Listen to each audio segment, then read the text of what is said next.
meron kang 1,000 pesos. Thank you. Maraming salamat sa DCLS. Thank you, Lord, for the blessing. At dahil paborito mo si Kisses Habson, nag-message si Kisses Habson.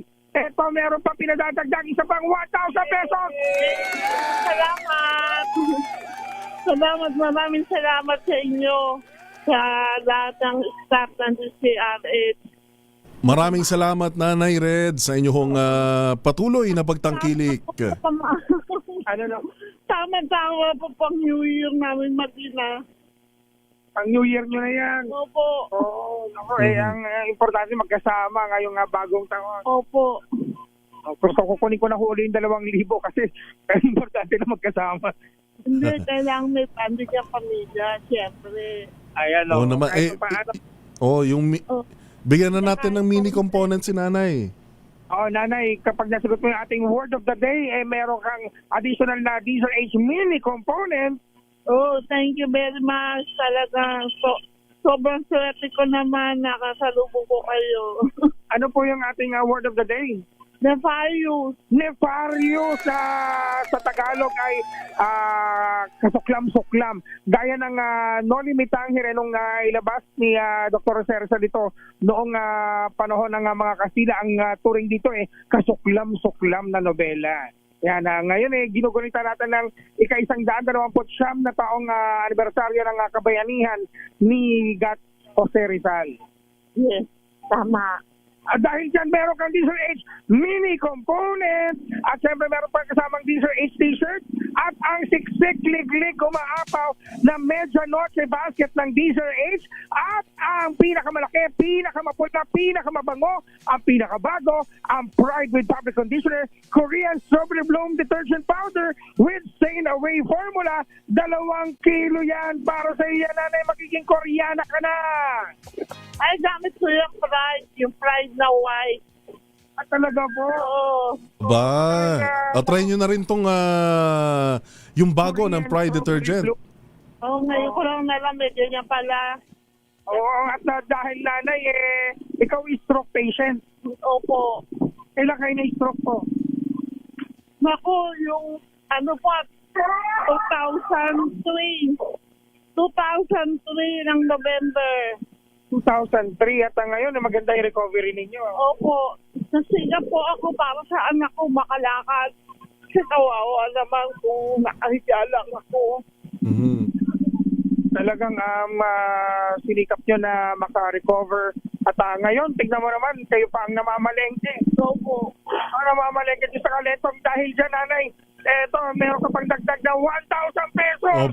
Ibang Sherwin Alfaro, Oo, Yuel, bibihira yung makikita mo na nanay na nagkasakit, nagkaroon ng karamdaman, nagsusumikap na lumakas at nagpapatuloy sa laban ng buhay. Pagbangon, dapat tayo maging inspirasyon natin si Nanay Red na kung ano man yung pinagdadaanan natin, pwede nating labanan, lalo na yung naglakad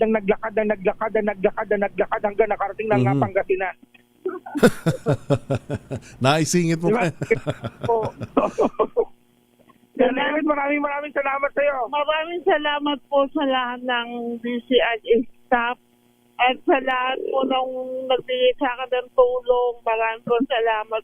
Actually, maraming tumutulong sa akin dahil sa sitwasyon ko. Ang hirap sa akin. Pero laban lang. Talagang ganito Lahat mayroon namang hangganan. Ang awa ng Diyos. Nakarecover ako. Tama, Nanay, awa ng Diyos. Patuloy lang. Opo.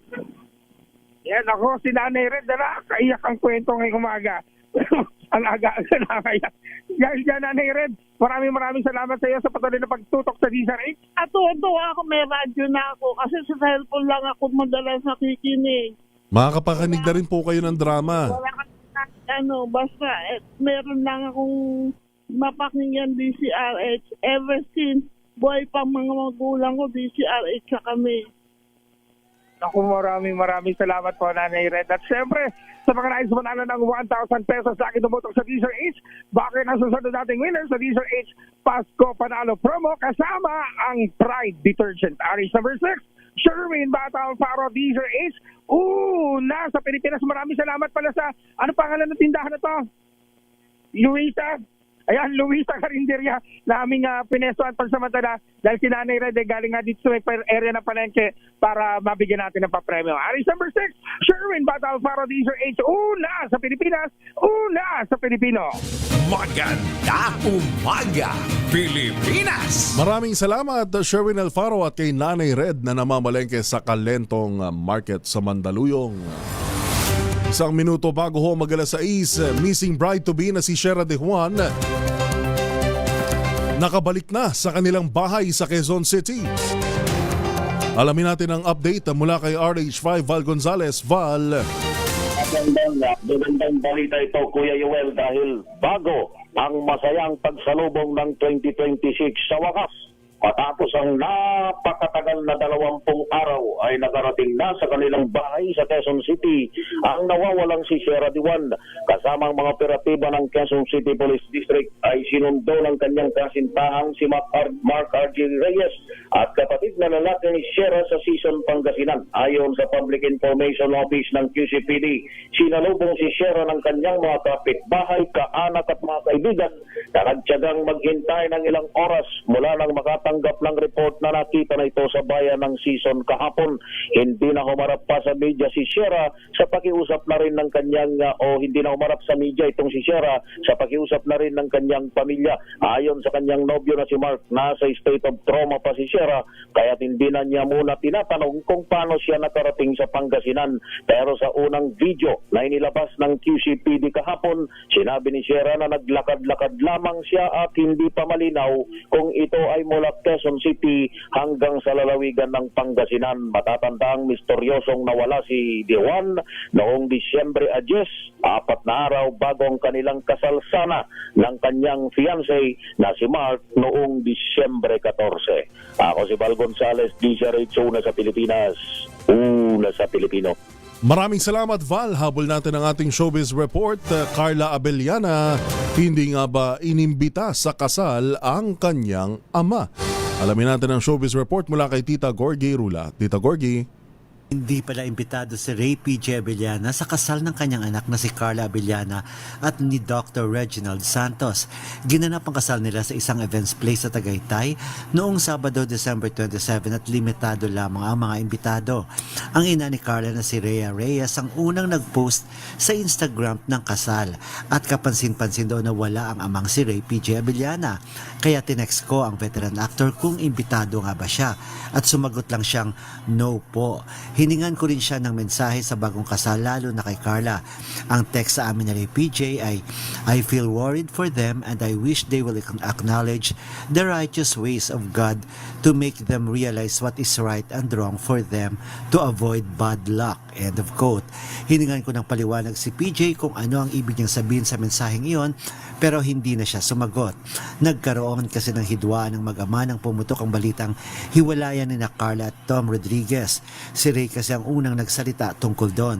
Tila hindi na sila nagkaayos at itong kasal ni Carla ay hindi na nga siya nagpahatid sa altar sa kanyang magulang. Gorgie Rula po nag-uulat mula sa showbiz ng DZRH, una sa Pilipinas, una sa Pilipino. Yan na po ang kabuuan ng mga balitang itinampok sa DZRH. Magandang umaga Pilipinas. Ngayong isang araw bago ang bisperas ng bagong taon, December 30, 2025. Patuloy pa rin ho tayong magkakasama hanggang sa ating special coverage bukas. Sa pangalan po ni Kuya Angelo Palmones, ito po si Yuel Reyes. Susunod na ang 2x2 at ang ACS Balita. Kasama pa rin sina Edniel Parosa at Tina Nolasco. Oras ho natin 2 minuto makalipas ang alas 6 ng umaga. This time check is brought to you by ACS Manufacturing Corporation, ISO certified, maker of world-class quality Pride detergent.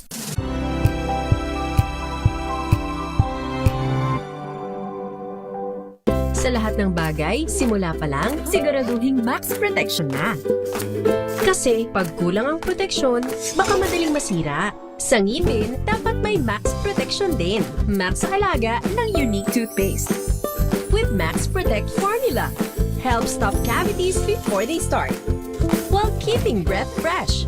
Try Unique Maximum Fluoride Protection. Para max alaga, max protektado. ACS. Tanggaling-galing mo. Smart dishwashing paste ko. Pritong ulam na masebo. Plato o kaldero.